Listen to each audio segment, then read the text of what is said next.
Alright folks, this is another episode of the Jiggee Jon Show. This is episode 2 and it's now carpool style. This is me, Jiggee Jon, and today we've got our second guest, and it looks like we've got our second guest, and I'm picking up my man. Who's it gonna be?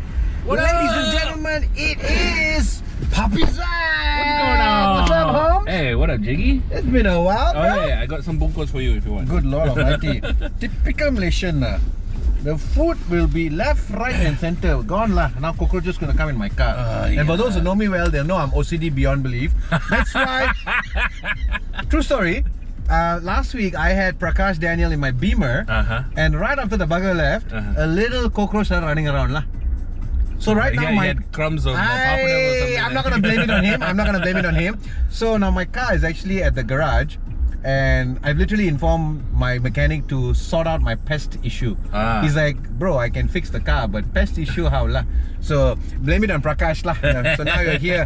Alright, so we are now in Solaris. Oh my lord, abang, okay, dipersilakan. Pergi dulu. We're not gonna take out any bystanders.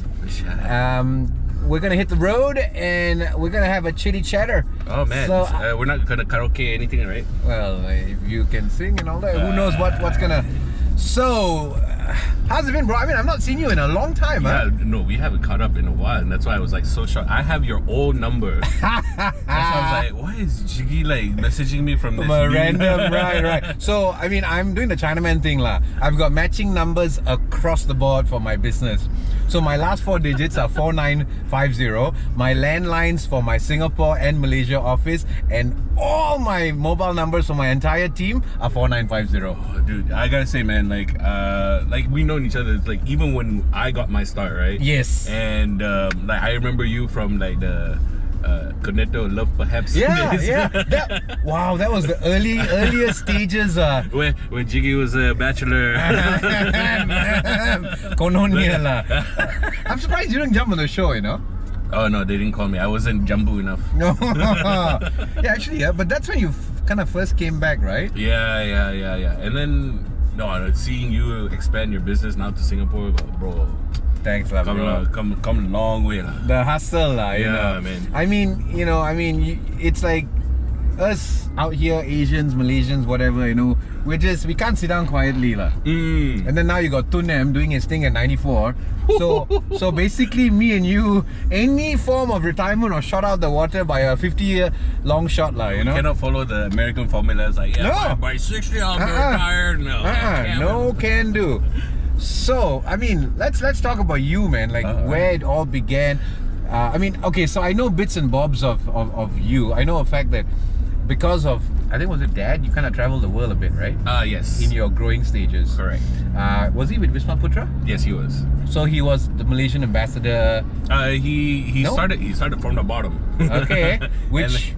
And then wait, what is the definition of Malaysian bottom? Because let's not forget your Bumi, you know. So your Bumi bottom and my minority bottom are two separate things, you know. I'm gonna address the elephant in the bloody room because I don't mean you, by the way. So your definition of starting at the bottom was what? Like he worked from the officer. Like, he started in Egypt where I was born. You were born in Egypt? Yeah. How does that work? So, did you get an Egyptian birth cert or? I did, but we because for diplomatic diplomatic purposes, we gotta, I had my diplomatic immunity, that. So how long were you in Egypt? Around 4 or 5 years. Like I was born, and then 2 years later, my sister was born. Yeah. Yeah. So we were like Jasmine, right? Jasmine, yeah. I actually knew her back in ISKL days. Oh, no way. So when I was in LaSalle doing Form 5, we used to go for forensics, and LaSalle and Assunta were the only two non-international schools invited because we're the only ones who spoke proper English. And my buddy started dating a girl from ISKL, and she was part of that circle of friends. Oh, okay. So if you go back and ask her about a girl named Sharon Baker, she'll... Oh, right, I know Sharon Baker. Yeah, Sharon Baker and Eileen Ferry. Oh no, Eileen, good lord, that's her... that's her married surname now, but what is her... Good lord. Anyway, Daniel Lai is my bestie who... So long story short, so back in the day I used to... And you were not around for some reason. Where were you in 96? No. 95, 96. Were you in ISKL as well? No. 95, 96, we weren't there yet. No, but I remember meeting her. Okay. Dude, I remember your sister's Jasmine, right? Yeah. Okay, anyway, so right, so then you did 5 years in Egypt. What after? And then we went straight to Japan. Okay. Did another like 5-year stint there, and then moved to Belgium, and then Croatia, and once we got my dad got the posting in Cambodia. That was his first designation as ambassador lah. But it was during the whole Khmer Rouge uprising also, so we couldn't be there. That's why we had to come back to Malaysia. And this was in the 90s? Yes, it was the 90s. So when did you finally come back and more or less start, setting up your roots here? Oh, 2003? Oh, wow. Yeah. So you didn't even go to school here at all? I mean, aside from iScale, But what years were you in iScale? It's like, 96, 97, I was there. Only your last two? Yeah. Wait, are we the same age though? I think so. What year were you born, bro? 79. Ah, we are the same age. Yeah. So you would have been in iScale when I was hanging out there then? Yeah. I was there, I didn't know you then. Small world. Could have been friends a lot earlier. Anyways, Did you have crazy hair back then too? Yeah. Actually, no, surprisingly, yeah, but not this thick though, because public schools, they always cut it for you, right? You couldn't keep hair like this. And this is just paying homage to my clown wig days. So how long do you have to keep it? Or just Well, the hair now. no, the color? Oh, just for fun, man. I mean, alright. I mean, being a showman and all that, we can get away with murder, right? Almost. So I'm just, letting it grow. And I mean, a lot of my buddies are losing hair, and you don't have a lot of hair yourself. So I figure, gotta show that men our age can still have hair. I see. Do you know what I mean? We still have long locks of hair, and I can do some transplants for those that need be. Started from the bottom. Okay, so what happened after iScale? I went to the US For uni? For uni, a place called Ohio. Oh shit, dude, I was in Michigan. Oh man, we were Which part of Ohio? Columbus. Oh, nice. But what years were you there? 98 to 2003. Yeah. Dude, we were literally neighbors for 2 years. I literally used to drive through Ohio on the way up to New York. I used to do road trips to New York City. Oh my god, I never went up to New York. Come on. Yeah, no, I went down What's wrong south, with you? Florida. Ah, okay. And you probably got, fully mistaken as a Latino. Oh, more like Hawaiian. Well, yeah, that's true. Actually, Yeah, you look like a Pokeball. You look like a walking Pokeball. I went to Hawaii for the first time this year, by the way. Really? How was it? I was a Daniel Lai as well, my mate, because I was in the US for a month. Decided to celebrate my 40th year with a trip. Oh shit. Because my birthday was smack in the middle of Chinese New Year, so, the whole leading up into it. I went to Big Island. Big Island is the biggest island, hence Big Island. So not Honolulu and all that jazz. But it was good. I mean, I had some native Hawaiian pokeballs. Went to volcanoes. Did all of that. What's good. What's the dish that you have to have as a native? I don't know. It's like pacha or something like that. Is it? Well, I went to one of those massive luau's organized by the hotel. I guess I must have had it. What was really nice was the roasted chicken. Oh. The big chicken in the other white meat. Yeah, you know what I mean. So the good stuff. Yeah, and so that was fun. I wouldn't know. Yeah, you wouldn't know, man. I mean, what are we talking about? So, okay, so what did you do in uni? Okay, interesting story. I decided to go the parental way. Say, international business lah. Dude, we're the same major. I did international. What are the freaking odds? 2 American grads, international business, and both clowning around, kind of, sorta. Bro, but I tell you, I was failing the business part of the course. Dude, come on. I'm serious. You must understand, the only reason I took business because I'm not exactly very smart in the rest of it. How do you fail business, man? Bro, man, okay. This is where I ask you, engkau ni bodoh ke stupid? Mana satu? I was juggling 2 things. Okay, what? Rugby and American football. So you were more into the sports thing. I was more in this. It started off like club sports, So I mean, but there was still that amount of commitment that I had to make. Yeah. And the lifestyle. Yeah. It's all the train hard but then play hard. Right. Wait. So were you always this size though? Like, were you always a big dude? No. I was always the tall, skinny, lanky guy. No way, you were skinny. I was skinny, bro. In high school? In high school, 85 kilos. Oh no! Yes. Really? Yes. So when did you tank up? When I started playing rugby. Oh, so you started bulking up? Yeah. Oh Because wow! all they do is just wake up, train, study, go to classes, and then train again. Wow! But Americans don't play rugby though. So how'd you get into rugby? It was a club. It was a club sport. Right. I was like looking for activities to do, and I was getting bored. Yep. So the rugby was there, and then coach said, "Hey, why don't you try American football since you like to hit people so much?" Right on. Yeah. And so ever since you started bulking up, if I may say, you've kind of just stayed the course. Yeah. I Wow. mean, after I got inactive in sports, you know, and the muscle turned to Mass. chubbness. Right. The loving. Okay, so makes sense. Wanted to go there, but never mind. We'll go here.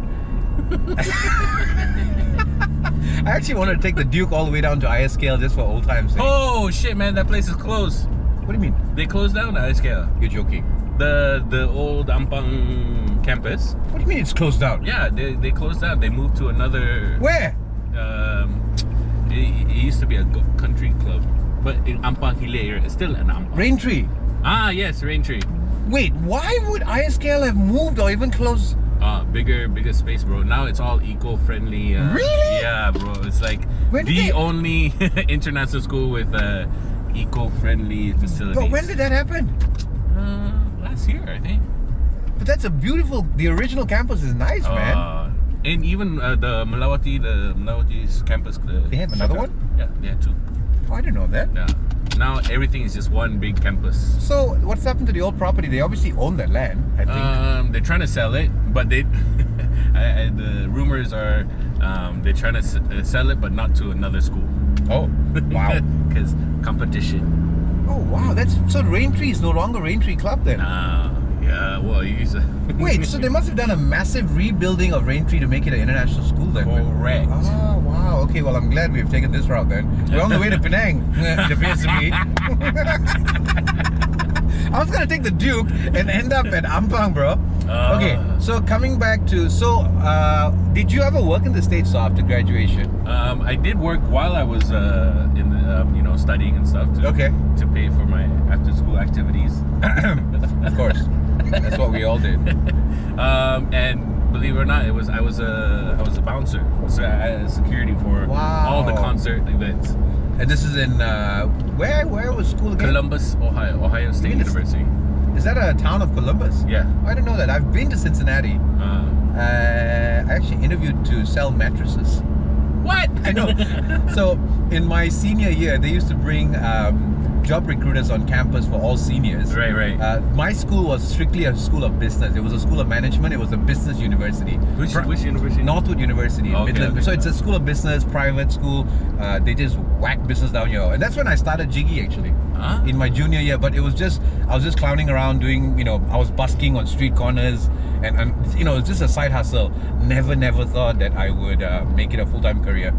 But yeah, so there was a American bedding company called Simmons. Yeah, so I remember. 4 of us. It was me, an African American dude, and 2 Caucasians, and we were 4 seniors who were shortlisted.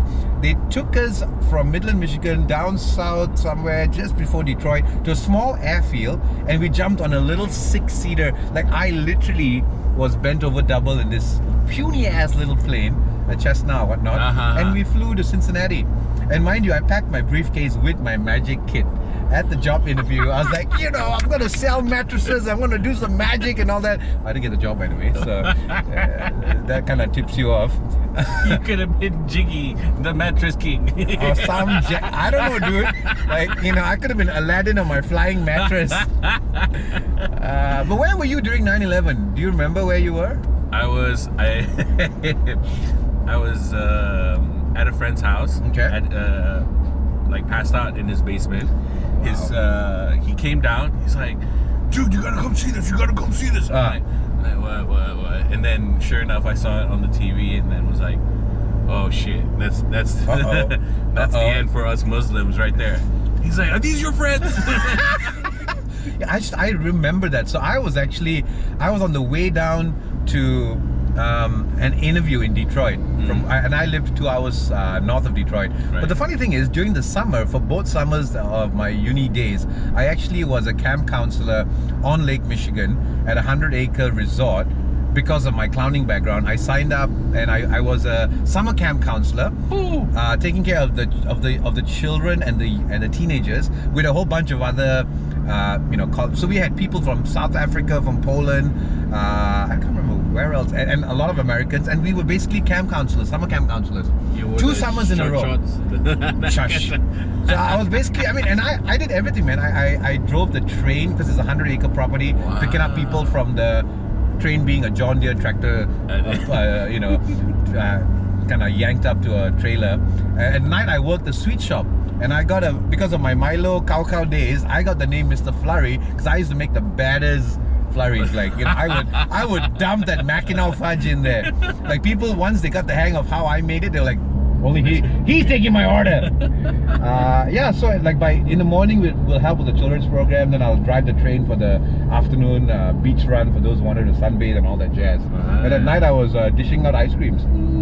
Yeah, but long story short, I actually interviewed with Club Med, and I was supposed to work in the Bahamas as a camp. So they have something called, they're all geos. I don't know if you know. Yeah. And my position was the animator.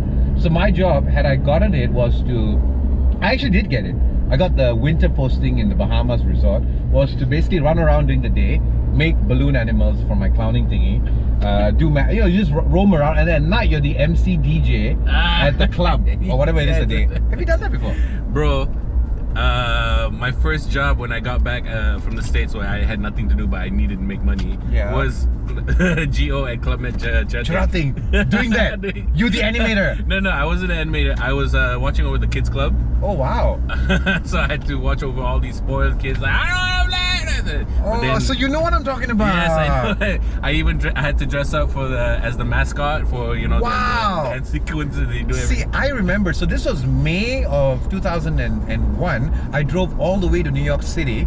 The interview was at the Marriott Manhattan. There's a couple of Marriotts there, but this was JW, I think. And I stayed in my bestie, so a Malaysian boy who was living in Brooklyn. He graduated a year before me, and so I did a 12-hour drive. Okay, I left at 7 a.m. In Midland, Michigan, and I gunned it straight, non-stop, and I reached Manhattan, his apartment in Brooklyn, at 7 p.m. And I had a RX-7. I don't know if you know much about the rotary engines. Yeah. And I was doing 100 miles an hour, dude. Like, basically, this is pre-anything. I was using Expedia maps that were printed. Yes. You know what I'm talking about, man? And you got that shit on the seat next to you, and you're watching the road. I mean, we got by, and you think about it, if you go back even 20 years, all they had were actual maps, and people did road trips. And even with Expedia, with printout directions, life was so much easier. Yeah. Because you knew the exits were coming up in like 100 miles or 30 miles or whatever. So, long story short, I actually did my whole magic thing. I literally said, I'm like, you get me, I'm the animator. I did a magic show short of jumping in my clown suit. I figured I didn't need to get into the makeup for them to see my personality. So I did my audition for Club Med was a magic show. Because I bought all that shit off Amazon, the same stuff I worked with here. This is like AGT before AGT. Yeah, dude. And the best part, so they offered me the winter spot at the Bahamas resort. So that's why I went back. The first summer was an internship. And actually it wasn't even a real internship. Okay, my university professor knew that I was gonna do it. He created a 1-credit class for me. So that I could go legitimately work, get paid, and come back and just do. He's like, dude, this is an A, just get out of my face. But he created that for me, Thanks, John Greta. I'm gonna send this to you when this is up. But I mean, that guy really made a difference for me, because that paved a whole lot of pathways for me. So long story short, towers came down, Club Med shuttered, a lot of resorts, or they slowed it down to skeleton crews. So I didn't have that job anymore. Right. The moment 9/11 happened. Oh. And then I ended up doing door-to-door sales in Detroit. So anyways, coming back to you. So what brought you back then? Visa, I guess. Oh, okay. They couldn't. The security company I was working for. Okay. They wanted me to stay on. Okay. But then apparently when they applied for the visa, it got rejected. post 9/11. Oh wait, so you were doing it full time? Yeah. Oh, After I graduated. Yeah. Oh sweet. Oh okay. I thought that was just a part-time gig. No. It was part-time gig, but then it kind of like, oh, this is what I like it doing. Yep. It. Dude, Yep. I got to watch over Britney Spears when I was working. Yeah. What year was this? This 2000. Yeah. Before her alcoholic days? No, before that. Before she was still pure. She was still kind of pure. yeah. She's about our age, no? Or slightly younger, maybe. Slightly younger. Just slightly. Yeah. Cool. So you came back in 03. Yes. Cool. And then what happened after that? Just random jobs, like the Club Med. I worked for. How long did you do that? It was about 6 months. Have you ever talked? Because I've never heard you talk about this. No, yeah, I mean, it was one of those like memories, like. Really, but dude, come on! It's still to be a genteel organizer. That's what it is. The geos are genteel. I totally broke that out of my mind. Like I forgot. Shit, it was genteel. You were a freaking genteel organizer. Gentle, my big fat foot. You can only drink if the guests invite you to drink. Oh really? Is that what it is? There was very. You're encouraged to sit in different tables and So there's one guy you should really have a chat with who can share the pain or the angst of being a geo. I don't know if you've heard. Obviously, you've heard of It's the Ship. Yes. So there's a gentleman named Matthew Dayson who works for Livescape. I've heard of Matthew Dayson. So Matthew Dayson is probably the only Malaysian I know who was a geo for the longest time. The longest time. So that bloke's our age. We grew up together, and then he became a DJ as an MC. I mean, he has a mouth on him, and so he was a GO for the longest time. And I believe not just in Club Med, but in a couple of other Club Meds in the region. Yeah. But right now, some Chinese group owns it. Yeah. I'm not sure. Yeah. Club Med, the entire Club Med brand has been bought over. Oh. I mean, the Chinese are buying over the world, dude. I'm trying to sell my show to the Chinese. Ni hao, ni hao, wen hao, wo bu ji tao. Taking I mean, I'm going to take Arabic lessons and Chinese just to keep my paskota happy, I mean, they're freaking teaching Mandarin in Arab schools now soon in Saudi. They're about to introduce Mandarin. And here our dear brothers in Kelantan and Terengganu want to introduce Arabic. I don't know what is going on. Did you hear about that? No. Yeah, the past guys want to introduce Arabic into the school system. But in Saudi, they are about to introduce Mandarin. So I'm like, dude. I heard about it, yeah. I'm like, you guys need to follow your brothers. You want to follow, but then whatever is convenient. Yeah, exactly. So anyway, so after Club Med, what happened? After Club Med, a friend, I think you know Mo. Of course. Yes. Your mama. Your mama Productions. You guys still running that, by the way? Yeah, Joe Mama. Bro, in fact, you will remember this. Do you remember in 2010, we sat down, all of us with Navinder, and talked about this talk show of mine. We had a production meeting. That's right. Dude, you were there on the whiteboard. We had it all planned. Do you remember that? Wow, it was you. Back in the days when it was you. It was Joe and what's the other guy's name? The third guy.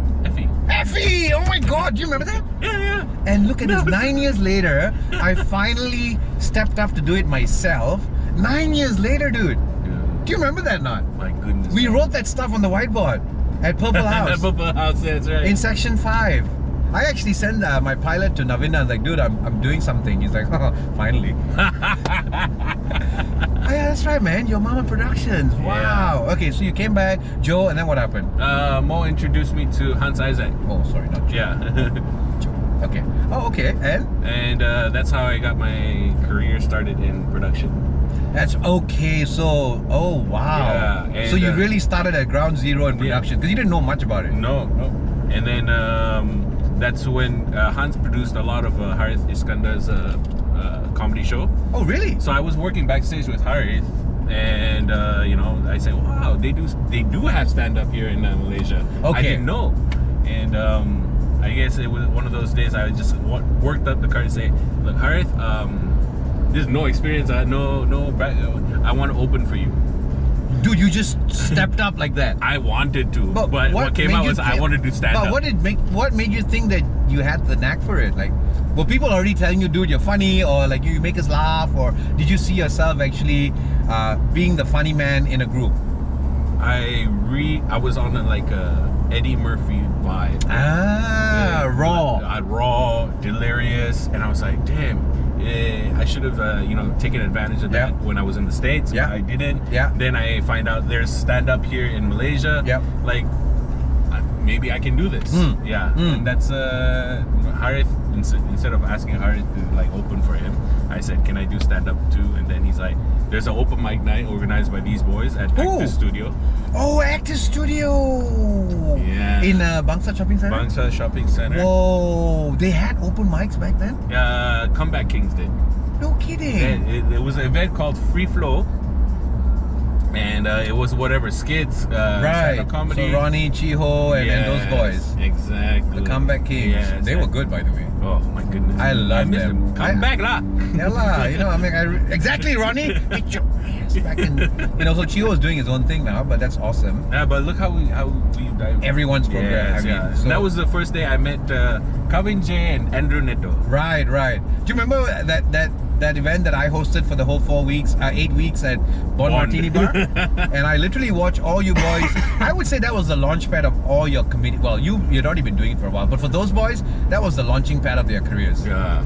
Especially Jen Han and Kevin J and Neto. I mean, they'd already been doing it, but that was like, for me, it has just been a straight shoot for the stars from that moment. Yeah, it's still a wonder how we managed to do stand-up back then when there was no proper platform. Yeah, it was only, as far as I knew at least, from the time I started doing events, it was Joanne Kam, it was Harith, Douglas had already more or less. So it was only these three, and then you had like Monty and Logie, you had Ellen and Indy. Yes. Those were the godfathers, right? But you boys, like, crazy, right? Yeah. When you look at the scene, the scene now has just gone through the roof, and that's one of the reasons why I'm just bringing all you guys one by one. In no particular order. So I know you got sensitive about that, but I needed to get the truck ready for you, bro. I needed to get the space ready for you. All right. We comedians, we like to drama more than we like to comedy. So let's go back to production. So then what happened after that? After working with Hans, I worked with another sister company, FE2. It's under Elina Effendi. Okay. And after that, it was just a whole series of doing projects like on a freelance basis. Okay. And then it got to a point where I said, like, maybe I want to do my own thing. Thus, Joe Mama was born. Oh shoot! Yeah. So that was just literally an idea you came up with, Yeah. and then you got the two boys roped in, Effie and Effie Mo, and Firehill. Are they still running it, by the way? Yeah. We still active, bro. Oh wow! So that's your day job, or not even? I would say that was my day. That is my day job. Till today? Till today. Sweet, dude. Yeah. Okay, then. So when did comedy then become an actual staple diet for you? I'd say 4 years ago. Come on! I'm serious. But you were doing it all the way back then too. It wasn't very consistent. If you remember, after Bond, what happened? A few of us just like, because at that time we were doing it for scraps. Right. It was very hard to maintain. Even Jen Han took a break. Kevin took a break. Really? Yeah. They had to go get a normal job with stable pay in order to live. These guys had girlfriends, and I had to provide for them. Now they're married. Wow. Yeah, I never thought about it that way. Because I'd already been doing what I was doing, and seeing you boys just hit the road. And did Neto continue, or did he even stop? No, Neto was very he got it good. Yeah, he started right away. Yeah, right after that. After that free flow thing, he pretty much Harith took him under his wing. Right. And they had every corporate that Harith couldn't do, Andrew would do. And Andrew, he's so quick, he's so witty. That's how he got people to come. Gotcha. Yeah. Gotcha. So, I mean, he was doing good. We were happy for Andrew. But meantime, guys like Kevin, myself, Chee, we had to go to Bojangles, right, and do shows. I remember. Yes.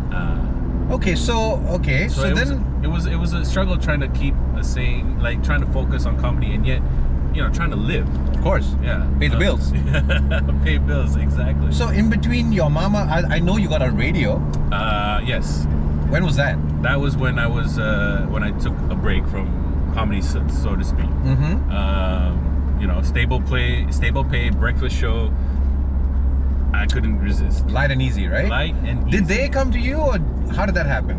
The announcer, Sarah Lowe, she was a good friend. We worked production before. Okay. She's like, your command of English is very good. Let's give you a try. Yeah. And sure enough, our chemistry was like. Oh, it was you and her? Yeah, it was me and her, Zach and Sarah. We even had a song that was written by Ben's Full Five. How long were you guys? How long did you have that show? About 2 years. Okay. Yeah. So when was that? Because I 2010 to 12. Was that long ago? Yeah. Seriously, dude. Yeah, and then after that, because I had trouble balancing comedy production and radio. That's right. Comedy because shows would go so late. And I have a morning show. I have to be in the studio by 5:30. Usually I just go straight to the studio, crash on the couch, and then my sleep hours were off, man. Yeah, so that was tough, I'm sure. It was very tough. And as a comedian also, you want to grow. I saw like Kavin and Jiho going to Singapore doing shows, going to Jakarta doing shows. I was like, I couldn't do it because of my commitment to radio. Right, so that really held you back per se. It did. Okay. Yeah. So then after 2012, did you go into comedy in a far greater manner? Yeah, I went to comedy, started working on solid material. And then another opportunity arose where I had to, like, Red FM was looking for DJs. And then this time, instead of doing it with Sarah, because I think at that time she was still with her light, and I roped in Kavin. Oh, really? And then that's how our bond, I guess, tightened. So what did you and Kavin do? I wasn't aware of that. We did the really, really late breakfast show. No kidding. Yeah. But it was just boys doing boy stuff, nonsense. We were like the Mavericks of all radios. What year was this? It's 2013 to 15, I think. Oh shit. Okay. Yeah. And after that, what's happened? I mean, so you've always been doing production. That's been running. Yeah, that's always been running. And then you. So when did you start actively doing comedy gigs? Only in the last 4 years, you say? Yeah. Okay. So 2015. It was. Things started slowly picking up for me. Like I was, doing Comedy Central shows, and then this company thought that I could host a food show. Okay. And then I did the food show, and then things just started rolling in. Like more corporates came in. Corporates pays the bills. And I think the one thing that people know you the most from recently isn't that the ad for the potato chips? Was that Mr. Potato? That is Mr. Potato. When did that happen? That was 3 years ago. But I think people still remember it, man. Because you're like the ultimate Mexican homeboy in Malaysia, man. So how did that happen? Like, how'd you get casted? An agency friend called and said, like, hey, dude, I think there's this company, we can't tell what it is, but they want you to come in and, see how you do. Like, okay. That's it. That's all you're giving me. He's like, yeah. So sure enough, and they looked at me, it was like a... They physically, it was like they physically eyeballed you. It was like, all right. It's like, try this on, and then I was like, am I supposed to be Mexican or something? Right. Like, it's like, no, something like that. So if you don't know, the backstory of Mr. Potato is he's actually Mexicale. What is that? Mexican Malay. Come on. From Malacca. Really? Triple M. Oh so that's the backstory. That's the origin story of Mr. So that's Potato. why you're the ultimate? I don't know. They said Portuguese Malay. That made more sense. Mexican though? I mean, we don't have Mexican in Malaysia. Mexicans in Malaysia. What are we talking about? It's similar to my story where I went overboard. Fair enough. OC, Fair and enough. then came back. I mean, you're like the ultimate Lanun Slat Melaka, you know what I mean? Because you've technically, I mean, the mishmash of the cultures you've been exposed to, and then coming back home. Crazy, huh? It's crazy. Like the biggest challenge I faced was always trying to fit in with my Malay relatives and Like even co-workers, like you know, in production, mostly guys working the lights and everything is Malay guys. Yeah. And then when I try to give them instructions, it's kind of they can pick up the accent. Yeah. Say, kau punya Melayu ni macam lain sikit lah. But in all honesty, when you first came home, you didn't speak a word of Malay. No Malay, just like sikit-sikit. And how old were you when you had to start learning Malay? Dude. I mean, we always spoke broken Malay at home. But your mom and dad speak Malay, no? Yeah, but they raised us with English because you know diplomats. Sure. Yeah. So there was there's like this one YouTube video where he had all these diplomat kids saying all these like you know Milo ice and whatever. Really? They're like Milo 8 ice hours. like I was that kid. Okay, I was that kid. I was like, So how long have you been speaking Bahasa then? solidly 10 years? Yeah, 10 years. Are you like where you should be now in the Malay community? I hope so. Shit. Can you host in Malay now? I can host, but I can't do the. Are you the comfortable? Really, is what I would say. Okay. Probably comfortable. not. I'm comfortable, but I couldn't do the whole formal. Okay, so we're both in the same boat, you know? Yeah. Because I only host events that require Bahasa if it's like, for me, my benchmark is, are they a factory crowd? Then it's fine. Do you know what I mean? Oh my god. No, because dude. mine is Bahasa Pasar, bro. I think in English and I convert it to Bahasa. It's not the same. You can't do direct translations from English to Malay. And the thing is, I'm even though I'm here and I've 12 years of public school, but I mean obviously I can read and write. So if I had a script, I can Yes. But you ask me to think and straight up just free flow in Malay.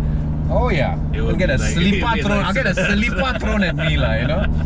So it kind of helps that I kind of sort of look like I don't belong because when I come back, I'm like, excuse me, sir, foreigners over there. I'm like, go on, Malaysia, bro. And then the bird like, oh, sorry, dipersilakan, auto gate sebelah sana. I love it, man. I love it. Like half the time, I'll just pretend like I don't belong, and I'll let them. If they start running a train on me, then I come out with my guns blazing, you know? Especially like if sometimes the Indians speak it. I can understand Tamil. I can speak it enough to save my life from a gang fight if Gang 44 showed up. But other than that, parang wielding guys probably won't have a clue what the hell hit them if I start yabbering in Tamil. They're like, Anna, say that, die! I can run away. I can go brickfields in 5 seconds flat. Oh my god. So what are you up to these days? Like what's keeping you going? Like what's a day like these days? Oh, I'm trying to hustle just like you, bro. I know. Okay, so my food show has been getting a lot of people are asking a lot. So when's the second season? When's the second? Oh wait, season? so when was that then? How long did that run? That was 2016, and it ran for 1 year. But now it's just because can I say this? It was under Go ASEAN, Which is Go ASEAN, which is under Dato' Sri Farid's initiative to promote ASEAN countries, which is no longer in business because. We can say anything, man. This is YouTube. Okay. This is nobody's controlling us, man. Sure. This is a Jiggee Jon production. We're gonna be legitimately speaking our minds and not worried about MO 1, 2, 3, 4, 5, 6, 7, 8, 9, 10. They can stuff it. Oh, okay. Yeah. Anyway, so got a little excited there because back in the day we had to be careful what we said. You know? Have to. Yeah. I have to still. I mean, if not, they would have fed you to death in a corner somewhere. And watch you blow up, just on an overdose of food, yeah. You know what I mean? You got my drift right there. I would be part and parcel of that tragedy, travesty of life. Hey, what happened to Jiggee? What happened to the show? So, that was how long then? The whole 1 year? Yeah, it's 1 year, and then as soon as the new government took over, everything just went. Okay. But people still like it's replaying on AFC and like Discovery Channel. Oh. And people still ask, hey, when is it? I see all your episodes already. So I'm trying to buy back either the rights for that title of the Halal Foodie or just create my own. So how many episodes were there? 8. Oh, okay. Yeah. Weekly? Weekly, yes. Wonderful. Okay, so today it's your production company. It's called gigs. Yes. Anything else that's coming up in the pipeline? Can I? Okay. Are you allowed to? I mean, I'm not trying to be a busybody. No. I mean, okay, fine.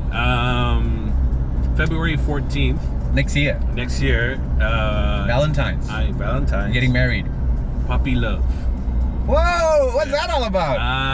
It is my. Are you the love guru? It's my ode to all the girls I loved before.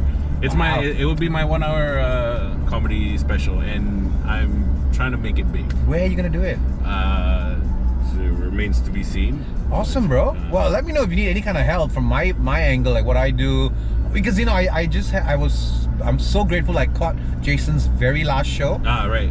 Because I had him on this show, right, some weeks ago, and then I caught his Sunday matinee show, and he was good. I mean, for me, it's great because you know I'm not sure if I've had a chance to hire you for one of my corporate shows though. No. Probably not, but I've had the chance to hire Jason. See, the thing is, my job is to field everyone, Okay. and then the clients pick who they feel is suitable for them. Sure. So you know, I've Yeah. booked Kevin, I've booked Jason and all that, but you know, it's not my call, bro. No, I'm not. What? Am I guilt tripping you? No, I just feel bad because you know I'm like I got you in the seat next to me, and I'm like, crap, I've never booked him really. okay. Anyways, long story short, so you know, Jason, I've watched Jason grow because I remember hiring him when he started, and then now to watch him full circle, be so comfortable and own the stage, it's an amazing because I've seen you from day one, and I always knew that for you it was just a walk in the park, and I think it was your personality. It's I guess it's who you've been growing up as well, and I think your exposure around the globe and the American time, that pretty much sets you up for this. You're supposed to be just running a bulldozer over your competition, if I may say, as much as they are friends and whatnot. So long story short, it was great to see him put a show together. No, I remember his first set at Velvet Underground. Really? At Zoop. It was that time. It was the Timeout Comedy. That's the time when comedy started like flourishing. Okay. When Timeout magazine came in, it's like, let's do comedy Thursday comedy, and then at that time also LOL came in. Yes. Yeah. Yes. And so there were more opportunity, there was more exposure. So we are grateful, eternally grateful to like folks like Timeout, LOL, and Comedy Club to like help grow the scene here. You know, I just happened to spend a fun evening with Jack the other day. Jack. And I've not seen him in a while, so I was just telling him, Jack, those boys have really changed the comedy scene in Malaysia on a global scale. Sure. It's just amazing some of the names they brought here, and who would have thought Malaysia would have been on the roster of these comedians, man. Right. And for them to go out of their way and make it happen, it was just major props and kudos to them. No, and then now those comedians are like telling other comedians like, dude, Malaysia, that's where it's. And first of all, we've got a fan base there. Do you know what I mean? Like, we were just talking about it, and I was like, dude, why didn't you get Trevor here as well? Because I tried to book both days for Trevor's show in Singapore, no luck there. Whoa. And he was saying, yeah, they tried so best, they tried really hard, and the dates just were not working out because they literally wanted. Because usually do Singapore, it's like Russell when he came. Right. Once you're in this neck of the woods, obviously you come to KL, we can fill up a stadium, dude. Yeah, but right now I think Trevor's riding the greatest high of his life. Oh yeah, definitely. And that guy he's talented and funny and all that good stuff. Nobody had faith in him too when he took over. You know what? Jon Stewart. So I tell you what. Right now with Crazy Rich Asians breaking the box, and him just non-Americans taking over the scene in America. It's just like, dude, you could go back and do something there. I could go back and do something there. No, come on, you know what I mean? Yeah, do you know what I mean? Like, I'm so happy. I don't know Henry personally, but I'm so happy to see just how many doors have opened for him in this last 1 year. Once Crazy Rich Asians came out, I'm sure behind the scenes from the time he started working on that production and the subsequent movies that he's released, it's crazy. It's like, holy moly, like he's the Trevor Noah of South Africa. Jokes, look at it. You stack them up, apple to apple comparisons in regards of just where their careers have just gone in the last 2 years. I would say Henry Golding and Trevor Noah are two amazing case studies of gentlemen who are, right now, whether you believe it or not, they're businessmen. Yeah. Their business, their brand is themselves, and they're both literally where they should be. They're about the same age too, if I'm not wrong. I'm not sure how old Henry is. Do you know how old Henry is? Because Trevor's 33. He's about the same. About the same, right? Yeah. So these two gentlemen are literally where they should be, in the most strangest location possibly, but in the land of silver, gold, honey, myrrh, frankincense, and all that good stuff, which is showbiz, right? Yeah. There's no greater country to make money in showbiz if it's not the States, and they're both there, and they're both non-Americans. Well, I guess it doesn't help that Henry's got a British passport. But as for Trevor, it's an amazing. Well, of course, Ronnie's there as well. Yeah, but he's technically Aussie, no? Ronnie is it? No, he still holds on to Malaysian passport. No, Yeah. dude, he was just born in Kuching or something, and he never lived there after that. No, he was born and raised in Johor. Ronnie? Ronnie Cheng. Really? Yes. Come on. He's a Johor boy.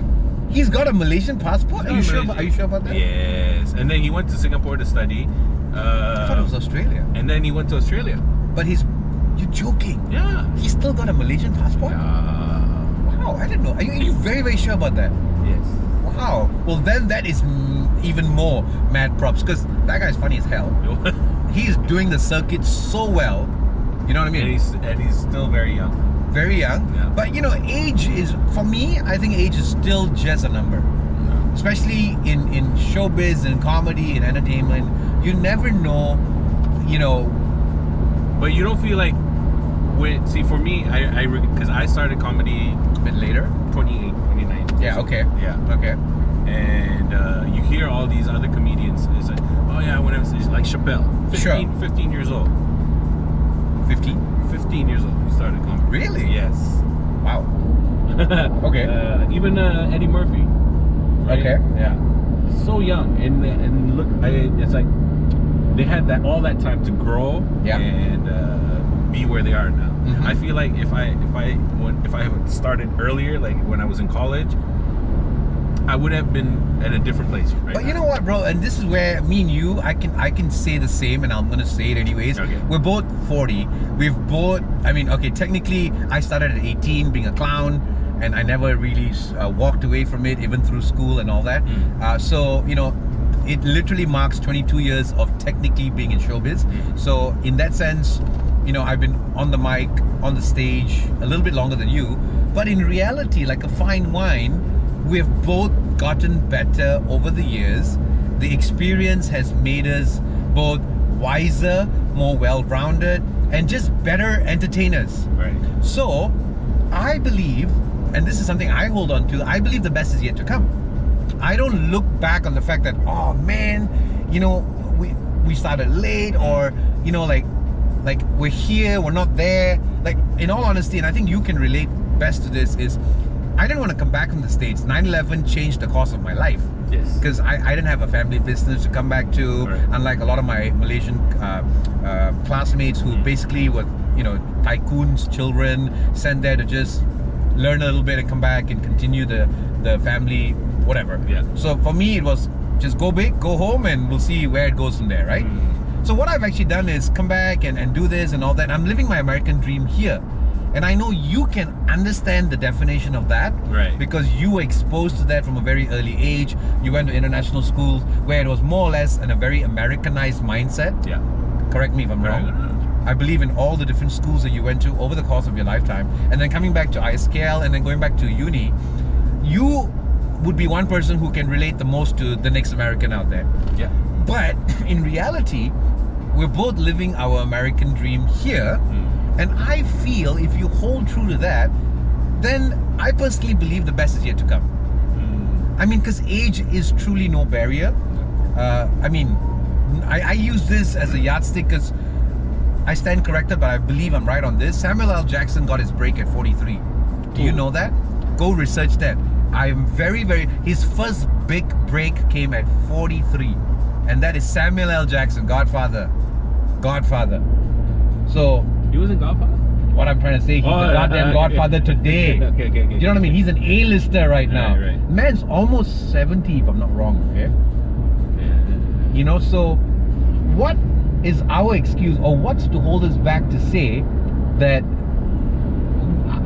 we don't have something just lurking around the corner? I get you. Do you get what I mean? Yeah. I mean, we've just been perfecting our craft over this last decade or so. And I feel like I was very lucky to come back to Malaysia because the opportunity was so not as difficult as it would be if I tried to pursue stand-up in the US. That's what I'm saying, dude. Yeah. Because both of us are bringing this American mindset here, and we're just hustling. Yeah. And who is our competition? Our local homeboys who are doing the Malaysian way. Yeah. Which, whether you like it or not, business was set up, and the craft of doing business in a professional manner has been perfected the American way. Yeah. That's what the Fortune 500 is all about, whether you like it or not. I'm not glorifying it. I mean, I am proud Malaysian, and I'm proud to be Malaysian, but I'm also very happy to live my American dream here, and make it happen, and keep hustling and not giving up. And I think it's so, I tell you something, last year when Thun took over all over again, it's like he was a goddamn inspiring story that inspired me to just shake off those whatever, like, you know, I was in the doldrums for a wee bit, like, I don't know what the hell am I doing in my life, yada yada yada, and then get out there and hustle all over again. Do you know what I mean? Did you have that moment where you were like, I mean, dude, all funny guys, comedians, business owners, I mean, it is a lonely journey, okay? Because you are just busting your own chops. You're the only one who truly believes in yourself. You are just pushing. It's just the tip of the iceberg that everybody sees. We've got the entire iceberg below. Right. And in that weight of the world on our shoulders, nobody else will know. Only a fellow business owner, a fellow entrepreneur, or, you know, others. I'm not saying that everybody else has it easy or we're the only ones. No, I'm not saying that. I'm just saying that for us in showbiz, it's a different animal altogether. Yeah. Especially for us funny guys, where, I mean, generally I think personalities like me and you, round the clock with friends, we're always, you know, maybe the jokers in the group and all that, right. But we have our moments. We have our quiet time. We have our own issues and our own shit that we deal with. Right. And that's true stuff. Yeah. That's legit stuff. And I mean, stand in my shoes. I've been building my business from day one. I've never really worked for anyone except for all the part-time gigs before my career took off. And I'm telling you, it as easy as it looks, but man, I have it. I mean, I'm just going for it. But if I would never change this for anything in the world. Like, you would still take this path. No, I mean, I don't want, because the moment life is easy, then you stop trying. You start a bit complacent. And you get complacent. You don't even try to become better. You don't try to just keep improving. You don't look for new outlets to improvise, to innovate. And this is not just from a business standpoint. This is from life. I mean, okay, if I look at you and ask you to take back you as a comedian in 2010 and you as a comedian today, you can very clearly identify the stark differences. Yeah. You can show the life cycle of how you've gone from that to this. And I think I speak for every single comedian out there, because I have actually watched most of their journeys, except for the greats, like, you know, the guys senior to us. So I can't speak for Douglas, I can't speak for Harith, I can't speak for Joanne or Comedy Cord, or even going further back with Jid and all the others. But you boys and all the other guys who are younger to me, who their journey started after I'd already started the business. Yeah. I've been in showbiz when I started in 2001. I only had the greats. I've worked a lot with Comedy Con. I have so much. I'm trying to get them in here, by the way. Alan's not responding to me. I'm not sure why. I'm like, Alan Pereira, you're gonna come on my show. I mean, I know you think you're all that now, but one day you're gonna be like, yeah, man, I gotta get Jiggee. You know, I gotta be nice to Jiggee, man. Be nice, man. We're all from Sri Lanka, you know. Although you're Sinhalese, I'm Scottish, but never mind, not important. So yeah, I definitely want to get them, because they may have forgotten, but in the year 2004 or 5, I actually played the role of John Boy for their skit with Myrtle and Turvey. I was Myrtle's son, John Boy. It was in Actors Studio in Bangsa, KSC, and it was a private gig for DG. And so they roped me in, and I was literally John Boy on that whole Myrtle and Turvey comedy card. Great guys. I mean, I can literally do a ton of their skits. I've memorized that shit. Cool. Especially the 5W. Who, what, why, when, where? The art of selling. Why you sell them? Who to sell? when I tell you, those guys are freaking hilarious, man. The bloody CD as a reflector for the speed cameras. Do you remember that skit? I mean, Indy as a Chinaman, he puts Chinaman to shame, lah. Oh my goodness. You know, and I mean, those guys are so talented. I have so much admiration and respect for them. Like they charted a whole different course. And you know, Alan's just getting off the high of his recent run. Right. The one-man show thing, which is brilliant, by the way. Yeah, so I missed that one. So yeah, anyways, I mean, coming back to who's to say that, you know, there's not something bigger waiting around the corner for you, for me, for any one of us, you know? I get you, man. Do you know what I mean? Yeah. So, I mean, like, do you have any other goals, aspirations? I mean, one of the reasons why I'm doing this as well, Papi, is the fact that we're technically in the middle of our careers right now. Okay. We're definitely not, we're not starting, but we're in the middle of it. And then there are a lot of others, the next gen, who are now starting out. And I think hearing our stories, where we keep it real, hearing your story, your journey, what you've gone through, I think that is a form of not just real world lessons, but it is a form of inspiration to the next gen. There are young men and young women out there who are contemplating doing maybe what you're doing, what I'm doing, yada yada yada. And with everyone that I have, a chat with, I think this is going to be a great opportunity to just let our story be some form of education. I don't know, whatever you want to call it. I mean, I'm not saying that we are great or whatever and we're all that inspiring, but I mean, there's really some amazing people that I want to bring on the show who might have a far greater inspiring story. But I think in the little that of us chatting, I believe someone out there is going to get something out of it. Yeah. You know, so I'm getting something out of this too. Awesome, bro. But I mean, do you have any other goals that you haven't really even started on? US. That's going back. It's funny that you going back. Dude, it's funny that you said that, but I realize now we are definitely kindred spirits because of the time we've spent. You have no idea, when I went back for this 1 month in Jan, and my friends, if they watch this, the ones that I spend time with, they will understand my heart's desires. The ones I spoke to while I was there in San Fran, in Los Angeles, even in Hawaii, everyone I spoke to, like, they've watched my journey from ground zero, because these are people I went to school with. Right. And so now fast forward, they're like, oh, you know, so you've got this thing going on back home, yada yada yada. But I realized, had I been American and had I started this there, the trajectory of where I would be today would be different. Yeah. And still having come back as a Malaysian, doing it here, I mean, it's been a great run, but you're absolutely right. And there's a whole secret desire of mine to supersize everything that I've been doing, to take it a couple of notches bigger and higher. Yeah.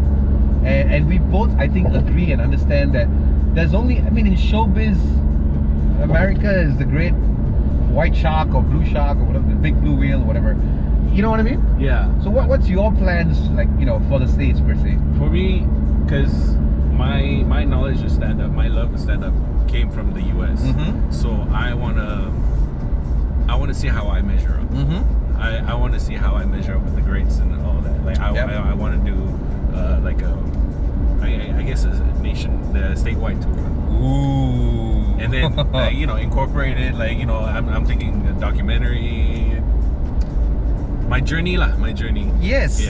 You know, but what will be, I'll be quite curious to see, because, you know, like, you can probably switch into a very Americanized mode real quick, but having been home for so long, some of the nuances and your references might be so Malaysianized that they'll be like, what the hell is he on about? Do you know what I mean? And you might be, I think that's where me and you, do you know, FYI, this year when I landed in San Diego, I signed up for an open mic night.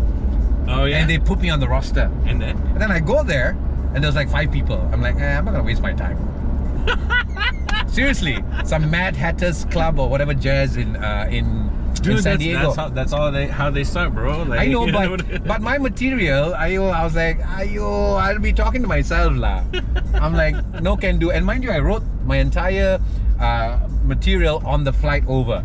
Oh. I signed up, I did a bit of homework. I was like, I want to try this. This is the year of change. This is the year I want to just address some of my fears and yada yada yada. Signed up, and they put me on the roster. And I go there and I'm like, so where's everyone? Like, okay. And the best part, the other 5 were fellow comedians. I'm like,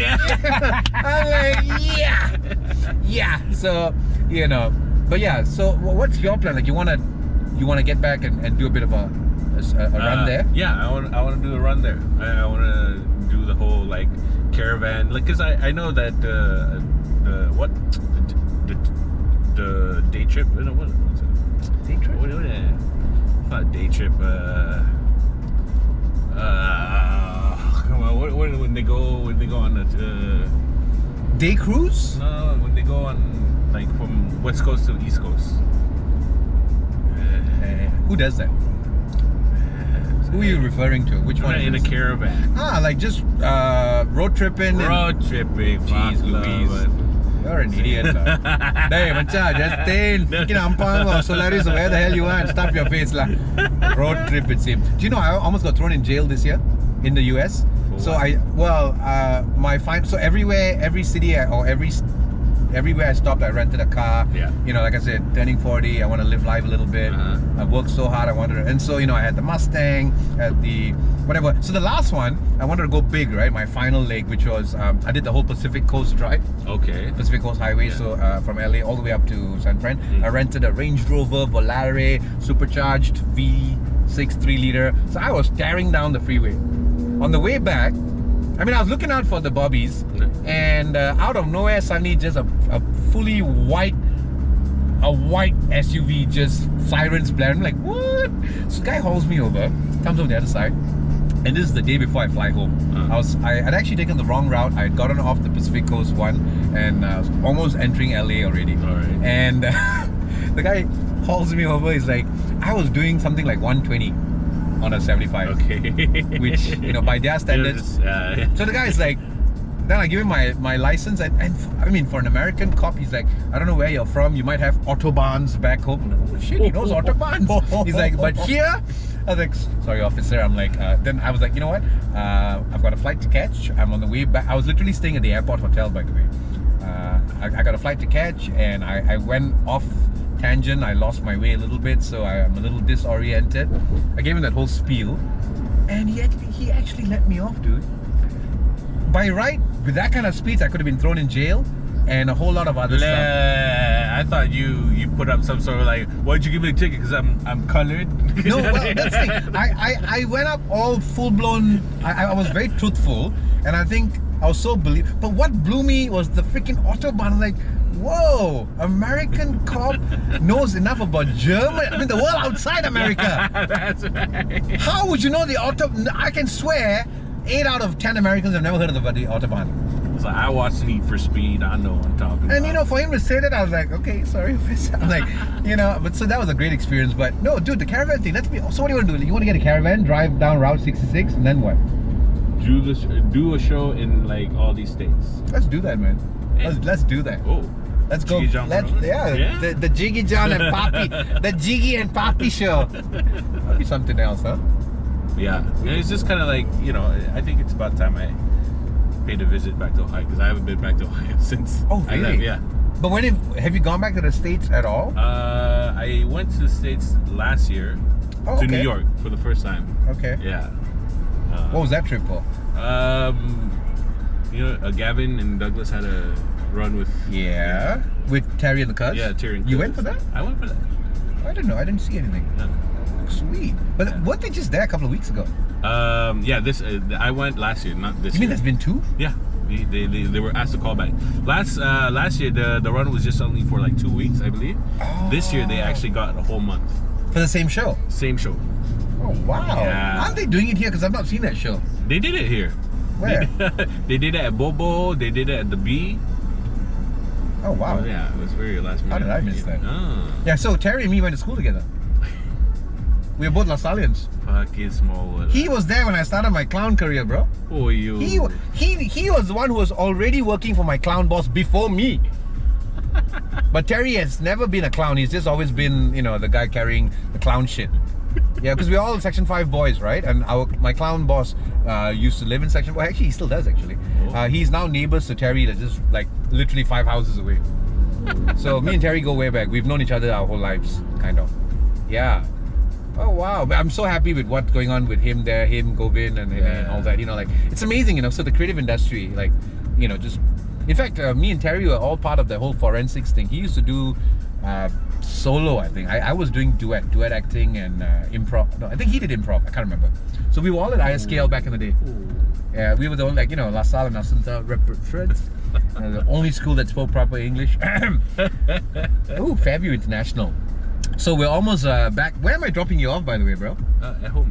Okay, you're just gonna have to leave me, man, because I don't have my ways on. Oh, right. Alright. You might have to do a YouTube. Oh, now you tell me. Yeah, but go back to Mukura. Useless fellow lah. I don't know where you were going. You told me Chiaraville, bro. I thought that was like in Chiara.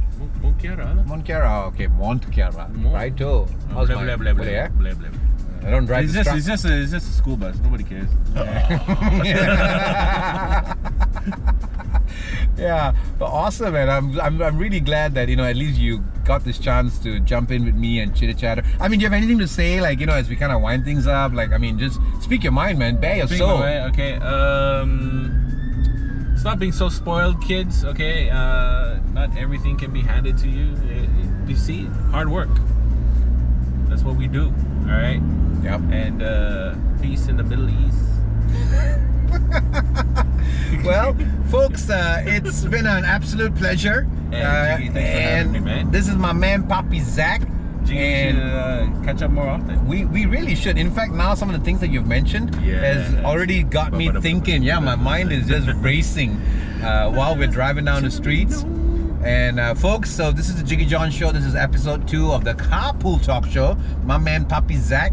We've had a great hour or so just yakking away. And if you guys have any questions for the big man or from me, you know, feel free to comment in the sections below. Coming up very soon.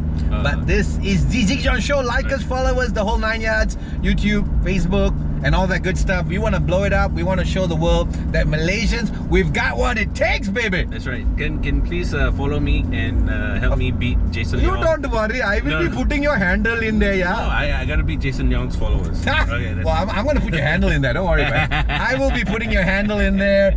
You know, show him some love, because he's a big man with a lot of love. And we're going to look forward to your Papi Luv show, February 14, 2020. That's exciting stuff, bro. Yeah. Make sure you give me an invite, and you know, I'll make sure.